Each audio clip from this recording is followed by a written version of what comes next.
കലിപ്പൻ മാഷിന്റെ ആമ്പൽപ്പൂവ്. രചനാവതരണം നന്ദു അച്ചു കൃഷ്ണ. കുറച്ചു നേരമായല്ലോ തപ്പിത്തുടങ്ങിയിട്ട്. ഇതുവരെ നീ അന്വേഷിച്ചു വന്ന സാധനം കിട്ടിയില്ലേ? തന്റെ റൂമിനോട് തൊട്ടു ചേർന്നുള്ള മുറിയിൽ അവൻ പഠിപ്പിക്കുന്ന നോട്ട്സൊക്കെ തയ്യാറാക്കുന്നിടത്ത് ഇപ്പോഴും പരതുന്നവളെ കണ്ടുകൊണ്ടാണ് ഏതൻ പിന്നെയും ചോദിച്ചത്. ഈ നേരത്ത് അതുവരെ അവർക്കൊപ്പമുണ്ടായിരുന്ന ടീച്ചർ അത് കണ്ടതും ഇറങ്ങിപ്പോയി. സാറിന്റെ റഫ് നോട്ട്സ് അല്ലാതെ ഡയറി ഒന്നും ഇവിടെ കാണുന്നില്ലല്ലോ. അവൾ ആ സ്റ്റഡി ടേബിളിന് ചുറ്റും നോക്കിക്കൊണ്ട് ചോദിച്ചു. 3-4 ഇഞ്ചക്ഷൻ ശരീരത്തിലേക്ക് കയറിയപ്പോൾ നിന്റെ ആ ഉണ്ടക്കണ്ണിന്റെ കാഴ്ചശക്തിയും നഷ്ടപ്പെട്ടു പോയോ കുഞ്ഞെ? അവൾ നിന്നിടത്തു നിന്ന് മാറി അല്പം അകലെയായിട്ടുള്ള അവന്റെ ബാഗിന് തൊട്ടു താഴെയിരുന്ന ഡയറി കയ്യിലേക്ക് എടുത്തുകൊണ്ട് ഏതൻ ചിരിച്ചതും പെണ്ണിന്റെ മുഖം പിന്നെയും കൂർത്ത് ഒരു കുഞ്ഞു നെയ്ത്തേങ്ങ പരുവമായി. നീ ഇങ്ങനെ മുഖം ചുളുക്കി ചുളുക്കി അതിപ്പോ ഗണപതിക്കടിക്കുന്ന നാളികേരത്തിന്റെ അത്രയും ചെറുതായിട്ടുണ്ട് കേട്ടോ അമലു. എത്ര വേണ്ടെന്ന് വെച്ചിട്ടും അവളുടെ മുഖഭാവം കണ്ട് അവൻ ഉറക്കെ ചിരിച്ചു പോയിരുന്നു. ഞാൻ പോവാ. അവന്റെ ചിരിയുള്ള കളിയാക്കൽ കണ്ടുകൊണ്ട് പെണ്ണ് വെട്ടിത്തിരിഞ്ഞ് പുറത്തേക്ക് പോകാൻ തുടങ്ങിയതും ഹരൻ അവളുടെ ഷാളിൻ തുമ്പിൽ പിടിച്ചു നിർത്തി. എങ്ങോട്ടാ ഈ മൂക്കും മുഖവുമൊക്കെ വീർപ്പിച്ചുകൊണ്ട് കുഞ്ഞെ? അത്രയും ആർദ്രമായിട്ടായിരുന്നു അവന്റെ ചോദ്യം. ഞാൻ പോവാ. അതേ പിണക്കത്തോടെ നിന്നുകൊണ്ടായിരുന്നു പിന്നെയും പറച്ചിൽ. ഓഹോ, അങ്ങനെയാണോ? അവളെ പിന്നെയും വാശി കയറ്റുന്നതിൽ സന്തോഷം കണ്ടെത്തിയ ഏതൻ അവിടെ നിന്നുകൊണ്ട് തന്നെ പെണ്ണിനെ പിന്നെയും ചൊടിപ്പിച്ചു. വേണ്ടായേ, ഇനി എന്നെ കളിയാക്കിയാലുണ്ടല്ലോ, ഞാൻ മാഷിനോടും ടീച്ചറിനോടും സത്യമായിട്ടും പറഞ്ഞു കൊടുക്കും. ഓവോ, എന്നാൽ അതൊന്ന് കണ്ടിട്ടേ ഉള്ളല്ലോ. തലയൊക്കെ കുലുക്കി ചുണ്ട് കൂർപ്പിച്ച് മൂക്കിൻ തുമ്പിൽ വരെ ചുവപ്പ് പടർത്തി തന്നെ പേടിപ്പിക്കാൻ നോക്കുന്നവളുടെ കുട്ടിത്വത്തിൽ ഏതൻ അവളോട് വല്ലാത്ത സ്നേഹം തോന്നി. ആ സ്നേഹമാണ് അത്രയും മനോഹരമായ പുഞ്ചിരിയായി അവന്റെ മുഖത്ത് തെളിഞ്ഞു നിന്നതും. ദേ പിന്നെ എന്നെ കളിയാക്കുക. അതൊന്ന് പറയുന്നതിനൊപ്പം തന്നെ അവൾക്ക് സങ്കടവും വരാൻ തുടങ്ങിയിട്ടുണ്ടായിരുന്നു. അത് ആ കണ്ണിലെ നീർത്തിളക്കമായി പൊടിയുന്നു തുടങ്ങി എന്ന് കണ്ടതും ഏതൻ പെട്ടെന്ന് അവൾക്കരികിലേക്ക് എത്തി. അമലു, വേണ്ട. വെറുതെ നീ കരയാൻ തുടങ്ങിയാൽ സത്യമായിട്ട് ഞാൻ നിന്നെ തല്ലിക്കരയിക്കും. എന്താ, വേണോ? ചെക്കന്റെ മുഖം മാറിയെന്ന് കണ്ടതും പെണ്ണ് പേടിച്ചിട്ട് വേണ്ടെന്ന് തലയാട്ടി. എങ്കിൽ പിന്നെ കരയാൻ നിൽക്കാതെ കണ്ണു തുടക്കിടി. ഒഴുകിയിറങ്ങിയ ഒരു തുള്ളിയെ അവൻ തന്റെ വിരലുകൾ കൊണ്ട് തന്നെ തട്ടിമാറ്റി ആ മുഖത്ത് ഇത്തിരി ദേഷ്യത്തോടെ നോക്കി. എന്തിനാ നീ ഇങ്ങനെ തൊട്ടതിനും പിടിച്ചതിനുമൊക്കെ കരയുന്നത്? എത്ര പറഞ്ഞു തന്നാലും മനസ്സിലാവില്ലേ? അവന്റെ ദേഷ്യത്തോടെയുള്ള സംസാരം കേട്ടുകൊണ്ടാണ് വിഷ്ണു അതിനകത്തേക്ക് കയറി ചെല്ലുന്നത്. എന്തിനാണ് നീ എന്റെ കുഞ്ഞിനോട് ദേഷ്യപ്പെടുന്നത്? കുഞ്ഞാവ ദിവസം കഴിയുന്നതും വീണ്ടും വീണ്ടും കുഞ്ഞായിക്കൊണ്ടിരിക്കുക. വന്നു വന്ന് ഒന്നും പറയാൻ പറ്റാത്ത അവസ്ഥയായി. ഒക്കെ ഇതിനും 2 ലിറ്റർ വെള്ളമാണ് മറുപടി പറയുന്നത്. ഇത്തിരി ഇല്ലാത്ത ഈ ശരീരത്തിൽ നിന്നും ഇക്കണ്ട വെള്ളം മുഴുവനും എവിടെ നിന്നാണാവോ സ്റ്റോർ ചെയ്ത് വെച്ച് പുറത്തേക്ക് ഒഴുകുന്നതാടാ മനസ്സിലാവാത്തത്. കണ്ണൊക്കെ ചുരുക്കി അവളെ പേടിപ്പിക്കുന്ന പോലെ ചെക്കൻ ചൂണ്ടുവിരൽ തുമ്പ നാട്ടി. മതിയട അവളെ വഴക്ക് പറഞ്ഞത്.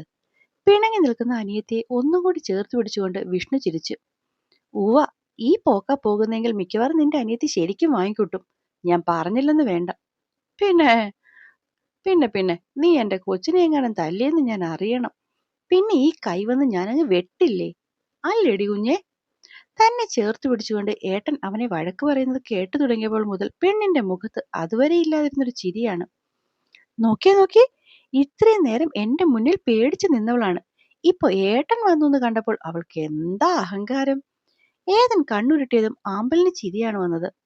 ചായ എടുത്തു വെച്ചിരിക്കുന്നത് പിള്ളേരെ, നിങ്ങൾ ഇത് മുറിയിൽ എന്നാ ചെയ്തോണ്ടിരിക്കുക? ആ, വരുന്നു അമ്മ. മറുപടി നൽകിക്കൊണ്ട് വിഷ്ണുവാണ് ആദ്യം മുറിയിൽ നിന്നും ഇറങ്ങിയത്. അവന് പിന്നാലെ ടീച്ചർ വിളിക്കുന്ന കേട്ടുകൊണ്ട് ബാക്കി രണ്ടുപേരും മുറിയിൽ നിന്നിറങ്ങവേ ആമ്പലിന്റെ തൊട്ടു പിന്നാലെ ചെന്ന് അത്രയും മെല്ലെ ഏതൻ പറയുന്ന കാര്യം കേട്ടവൾ ഞെട്ടിക്കൊണ്ടാണ് അവനെ നോക്കിയത്. ചിരിച്ചോ ചിരിച്ചോ, ഇപ്പൊ ഏട്ടന്റെ കുട്ടി ഏട്ടൻ പറയുന്നത് കേട്ട് ആവോളം ചിരിച്ചോ. പക്ഷേ എങ്കിൽ നാളെ നീ സ്കൂളിലേക്ക് വരുമല്ലോ, അപ്പൊ ഞാൻ ഇതിനൊക്കെ ഉള്ളത് മൊത്തം തീർത്തു തരാം കേട്ടോ. എന്തായാലും പൊന്നുമോള് നാളെ സ്കൂളിലേക്ക് വരാതെ ഒന്നും ഇരിക്കില്ലല്ലോ. അപ്പൊ ഇനി ബാക്കി അവിടെയാ. വലത് കവിളിൽ കൈവിരൽ തുമ്പ് വെച്ച് മെല്ലെയൊന്ന് തടവി ഇത്തിരി ഗൗരവത്തോടെ പറയുന്നവന്റെ കണ്ണിലേക്ക് നോക്കി നിന്നു ആമ്പൽ. അപ്പൊ നാളെ പേപ്പർ തരുമോ? എന്തേ, വേണ്ടേ? വേണം. അപ്പൊ നാളെ തരാം. സാധാരണ സ്കൂൾ തുറക്കുന്നതിന്റെ പിറ്റേന്ന് പേപ്പർ കൊടുക്കേണ്ടതാണ് ഞാൻ. ഇതിപ്പോ നീ വരാത്തത് കൊണ്ടാണ് പേപ്പർ താമസിച്ചത്. എന്റെ ഇന്ന് വരെയുള്ള ടീച്ചിങ് പ്രൊഫഷനിൽ ആദ്യമായിട്ടാണ് പേപ്പർ കൊടുക്കാൻ ഇത്രയും ഡിലേ. എന്തോ വലിയ കാര്യമാണ് അവൾക്ക് വേണ്ടി താൻ ചെയ്തത് എന്ന് സ്ഥാപിക്കാൻ വേണ്ടിയുള്ള സംസാരത്തിൽ പെണ്ണവനെ പിന്നെയും നോക്കി നിന്നുപോയി. അവൾ കാരണം കൊണ്ടാണ് പേപ്പർ കൊടുക്കാൻ പറ്റാതിരുന്നതെന്ന്. അങ്ങനെ പറയാതെ പറയും പോലെ തോന്നിയതും അമലു അവന്റെ ഷർട്ടിന്റെ തുമ്പിൽ പിടിച്ചു നിർത്തി. ചെറുതായി ഒന്ന് പിൻവലിച്ചിൽ തോന്നിയാണ് ഏതൻ തിരിഞ്ഞു നോക്കിയത്. എങ്കിൽ പിന്നെ സാറിന് കൊടുത്തുകൂടായിരുന്നോ? എന്നെ നോക്കണ്ടായിരുന്നല്ലോ. ഇത്തിരി മുന്നേ കണ്ടേ അതേ പിണക്കത്തോടെ പെണ്ണ് മുഖം കുനിച്ചു നിൽക്കുന്ന കണ്ടതും കുറച്ചു മുന്നേ അവനിൽ നിന്നും അകന്നുപോയ പുഞ്ചിരി അതേ വീര്യത്തോടെ തിരിച്ച് അവനിലേക്ക് തന്നെ എത്തി. ടെക്നിക്കലി അങ്ങനെയായിരുന്നു ചെയ്യേണ്ടിയിരുന്നത്. പിന്നെ എന്റെ അമലു പാവല്ലേ, അതുകൊണ്ട് 1-2 ദിവസം കൂടി വെയിറ്റ് ചെയ്യാമെന്ന് വെച്ചു. പേപ്പർ നോക്കി വെച്ചിരുന്നിട്ടും കൊടുത്തില്ല എന്നുള്ളത് വലിയ കാര്യം ചെയ്ത പോലെയുള്ള അവന്റെ പറച്ചിലിൽ പെണ്ണ് പിണങ്ങിക്കൊണ്ട് പിന്നെയും മുഖം വീർപ്പിക്കാൻ തുടങ്ങിയതും ഏതൻ വല്ലാത്തൊരു പുഞ്ചിരിയോടെ തല കുലുക്കി വിഷ്ണുവിന്റെ അടുത്തേക്ക് വന്നിരുന്നു. ആ നേരമെല്ലാം ടീച്ചറിന്റെയും മാഷിന്റെയും കണ്ണുകൾ ഏതനിൽ നിന്ന് ഒരു നിമിഷം പോലും മാറിയിരുന്നില്ല. ഇനി പറ മാഷെ, ഞാൻ പറഞ്ഞതൊക്കെ തെറ്റാണോ? ഏതന്റെ മുഖത്തു നിന്നും കണ്ണെടുക്കാതെ ടീച്ചർ ചോദിച്ചതും മൊത്തമല്ലെങ്കിലും എവിടെയൊക്കെയോ എന്തോ മനസ്സിലായ മാഷ് ഇത്തവണ ടീച്ചറിനെ അങ്ങോട്ട് പൂർണ്ണമായി പ്രതിരോധിക്കാൻ പോയില്ല. നിലാവുള്ള രാത്രി പൂർണ്ണചന്ദ്രന്റെ കൂട്ടായി 1000 നക്ഷത്രങ്ങളും കൂടി വന്നതോടെ കാഴ്ചയ്ക്ക് അതിമനോഹരിയായി മാറി വാനം. അങ്ങകലേക്ക് നക്ഷത്രങ്ങളെ നോക്കി കിടക്കുകയായിരുന്നു ഏതൻ. കൈകൾ രണ്ടും പിണച്ച് തലയ്ക്ക് പിറകിലായി വെച്ച് ചന്ദ്രനെ നോക്കി കിടക്കുമ്പോൾ മനസ്സിൽ എന്തെന്നില്ലാത്ത സന്തോഷമായിരുന്നു.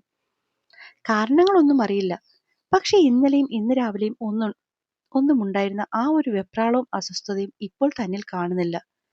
മനസ്സിനൊക്കെ ഒരു തൂവലിനേക്കാളും ഭാരക്കുറവ്. എന്തോ വല്ലാതെ സന്തോഷം തോന്നുന്നുണ്ട്. അതിന്റെ കാരണമൊന്നും അറിയില്ലെങ്കിലും ഈ ഒരു അവസ്ഥയ്ക്ക് വല്ലാത്തൊരു സുഖം. ചുണ്ടിൽ വന്നു നിൽക്കുന്ന പുഞ്ചിരിയോടെ അവൻ മെല്ലെ കണ്ണുകളടച്ച് ആ തണുപ്പിലും അങ്ങനെ കിടന്നു. ഇത്തിരി നേരമൊന്നും കഴിഞ്ഞില്ല.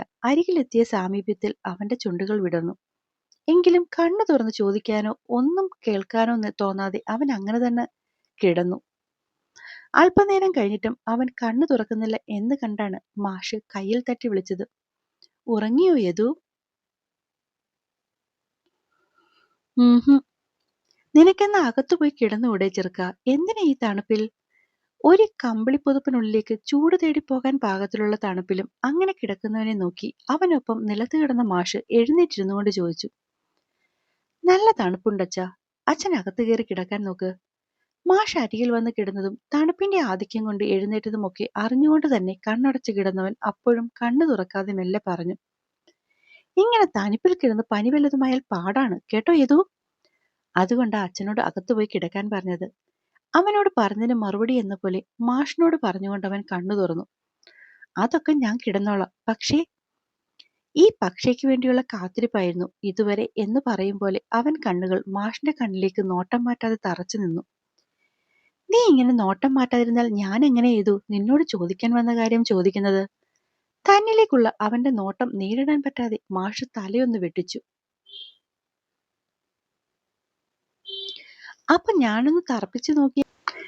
എന്നോട് ചോദിക്കാൻ പറ്റാത്ത ഏതോ ചോദ്യം കൊണ്ടാണ് മാഷ് ടീച്ചറിനെ ഇങ്ങോട്ട് അയച്ചേക്കുന്നതെന്ന് ചുരുക്കം അല്ലേ? എഴുന്നേറ്റിരുന്നവൻ കാവിമുണ്ട് ഒതുക്കി ഉരുളൻ തൂണിലേക്ക് ചാരിയിരുന്നു. ടീച്ചറോ? ടീച്ചർ എന്തു പറഞ്ഞു? ടീച്ചർ നിന്നോട് ചോദിക്കാൻ വേണ്ടി എന്നോടൊന്നും പറഞ്ഞിട്ടില്ല. അല്ലെങ്കിൽ തന്നെ ആമ്പലുവിന്റെ കാര്യം നിന്നോട് ചോദിക്കാൻ വേണ്ടി ടീച്ചർ എന്തിനാ എന്നോട് പറയുന്നത്? അവന്റെ നോട്ടത്തിൽ പതറിപ്പോയ മാഷ് ചടപടാന്ന് പറയുന്നതിനിടയിൽ സത്യം കൂടി വിളിച്ചു പറഞ്ഞുപോയി. അത് കേട്ടതും ഏതൻ ഉറക്കെ പൊട്ടിച്ചിരിച്ചു. ഓ, ഈ മാഷിനെ പറഞ്ഞു വിട്ടപ്പോഴേ ഞാൻ ഓർക്കണമായിരുന്നു ഇത് ഇങ്ങനെ വരത്തുള്ളൂന്ന്. അകത്ത് അവരെ കേൾക്കാനിരുന്ന ടീച്ചർ തലയ്ക്ക് കൈവച്ച് വാതിലിലേക്ക് ചാരി നിന്നു. എന്റെ അച്ഛൻ എന്തൊരു പാവാ. അവന്റെ ചിരി കണ്ട് അബദ്ധം പറ്റിയ പോലെ നോക്കിയിരിക്കുന്ന മാഷിന്റെ 2 കവിളിലും ചേർത്ത് പിടിച്ചുകൊണ്ട് ഏതൻ പിന്നെയും പൊട്ടിച്ചിരിച്ചു. എന്റെ അച്ഛൻ ഭയങ്കര പാവാട്ടോ. കുഞ്ഞു പിള്ളേരെ കൊഞ്ചിക്കും പോലുള്ള അവന്റെ പറച്ചിലിൽ ഇത്തവണ മാഷും ചിരിച്ചുപോയി. എത്രയൊക്കെ വാശി കാണിച്ചു നിന്ന ടീച്ചറാണെങ്കിലും ടീച്ചർക്കും ആ ചിരി കേൾക്കാമായിരുന്നു. അമ്മ, ഇനി അവിടെ ഒളിച്ചു നിൽക്കണം എന്നില്ല, ഇനി പോരെ. അകത്തെ വാതിൽ നോക്കി അവന് വിളിച്ചു പറഞ്ഞതും ടീച്ചർ കുനിഞ്ഞ മുഖത്തോടെ തന്നെ പുറത്തേക്കിറങ്ങി വന്നു. എന്തായാലും രസാട്ടോ കെട്ടിയോനും കെട്ടിയോളൂടെ. ഇത്തിരി മാറി നിന്ന് ടീച്ചറിന്റെ കയ്യിൽ പിടിച്ചു വലിച്ച് അരികിലിരുത്തിക്കൊണ്ട് പറയുമ്പോഴും അവന് ചിരി നിർത്താൻ കഴിയുന്നുണ്ടായിരുന്നില്ല. മാഷിനെ ഏൽപ്പിച്ചപ്പോഴേ ഞാൻ കരുതിയതാ ഇത് ഇങ്ങനെയൊക്കെ ആവത്തേ ഉള്ളെന്ന്. മുഖത്ത് നല്ലോണം ദേഷ്യം വരുത്തി ടീച്ചർ മാഷിനെ കുറ്റപ്പെടുത്തിയതും മാഷ് പാവം പോലെ നിന്നുകൊണ്ട് സോറി എന്നൊക്കെ പറയുന്നുണ്ടായിരുന്നു. കളയമ്മ, ഇതൊക്കെ ഒരു രസല്ലേ? പറയുന്നതിന്റെ ഒപ്പം തന്നെ അവൻ ടീച്ചറിന്റെ മടിയിലേക്ക് തലവെച്ച് കിടന്നു. എന്തായാലും ഭാര്യയും ഭർത്താവിനെയും എനിക്ക് ശരിക്കും ഇഷ്ടപ്പെട്ടു കേട്ടോ. ഈനാമ്പേച്ചിക്കും മരപ്പെട്ടി കൂട്ടുന്ന് കേട്ടിട്ടേ ഉണ്ടായിരുന്നുള്ളൂ. ഇത്രയും അടുപ്പമുള്ളവരുടെ കൂട്ടത്തിൽ കാണാൻ പറ്റുമെന്ന് ശരിക്കും കരുതിയില്ല. പിന്നെയും അവൻ ചിരിക്കാൻ തുടങ്ങിയതും ടീച്ചർ അവന്റെ കയ്യിൽ ചെറുതല്ലാത്തൊരു തല്ലു കൊടുത്തുകൊണ്ട് മാഷിനെ നോക്കി പിണങ്ങി. യദു, നീ നിർത്തുന്നുണ്ടോ? ദേ ടീച്ചർ എന്നോട് പിണങ്ങി. അച്ചടാ, പിണങ്ങിയോ? പിണങ്ങിയെങ്കിൽ ഭർത്താവ് ഭാര്യയെ സോപ്പിട്ടിരുന്നോളൂ കേട്ടോ.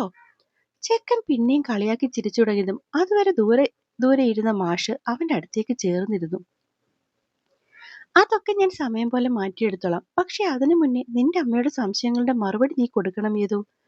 അതുവരെ ചിരിച്ചുകൊണ്ടിരുന്ന മാഷിന്റെ ശബ്ദത്തിലെ ഗൗരവം അറിഞ്ഞതും അവനും തന്റെ ചിരി നിർത്തി അദ്ദേഹത്തെ നോക്കി.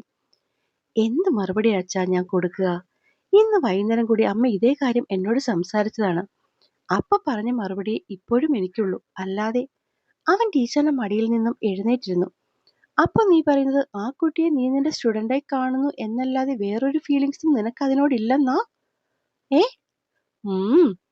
ഉറപ്പല്ലേ ഇതു? ആ അച്ഛാ, അവൾ എനിക്ക് എന്റെ ഏറ്റവും പ്രിയപ്പെട്ട സ്റ്റുഡന്റ് ആണ്. അതിന്റെ ഒരു സ്നേഹമേ എനിക്ക് അവളോടുള്ളൂ. അല്ലാതെ ഈ അമ്മ ചുമ്മാ കിടന്ന് പറയുന്ന പോലെയും ചിന്തിച്ചു കൂട്ടുന്ന പോലെയൊന്നും ഒന്നുമില്ല. പറയുമ്പോൾ പോലും അവൻ വല്ലാതെ അസ്വസ്ഥനാകുന്നുണ്ടായിരുന്നു. കേട്ടല്ലോ ടീച്ചറെ, ആമ്പൽ അവന് സ്റ്റുഡന്റ് മാത്രമാണ്. അല്ലാതെ ഒരു എക്സ്ട്രാ കെയറിങ്ങും അവൻ അവളോടില്ല കേട്ടോ. മാഷ് ടീച്ചറോടാണ് പറഞ്ഞതെങ്കിലും ഒരു നിമിഷം പോലും അദ്ദേഹത്തിന്റെ കണ്ണുകൾ ഏതനിൽ നിന്നും മാറിയിരുന്നില്ല.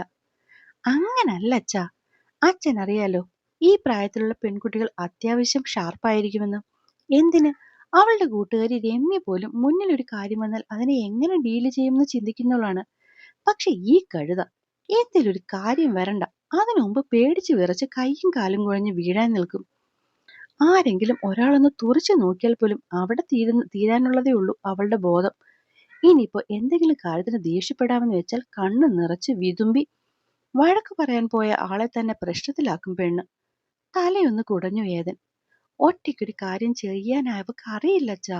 എപ്പോഴും ആരെങ്കിലുമൊക്കെ കൂടെ വേണം. കഴിഞ്ഞ ദിവസം തന്നെ ലാബിൽ ഇവൾക്ക് മാത്രം റിസൾട്ട് കിട്ടാഞ്ഞിട്ട് കൂടെയുള്ള 3 വാലുകളും കൂടി ക്ലാസ്സിൽ പോയപ്പോൾ ആ ലാബ് അസിസ്റ്റന്റ് അവിടെ എന്തോ ചെയ്യാൻ വന്നത് കണ്ടതും പെണ്ണി എന്റെ ഷർട്ടിന്റെ തുമ്പിൽ നിന്നും പിന്നെ വിട്ടിട്ടില്ല. അവസാനം അയാളോട് എന്തെങ്കിലും ചോദിക്കുമ്പോൾ അത് എടുത്തൊന്ന് കൊടുക്കാൻ പോകുമ്പോൾ എന്റെ കണ്ണിലേക്ക് ഒരു നോട്ടമുണ്ട്. അല്ലെങ്കിൽ ആ പാന്റിന്റെ അറ്റത്ത് ചെറിയൊരു പിടുത്തം.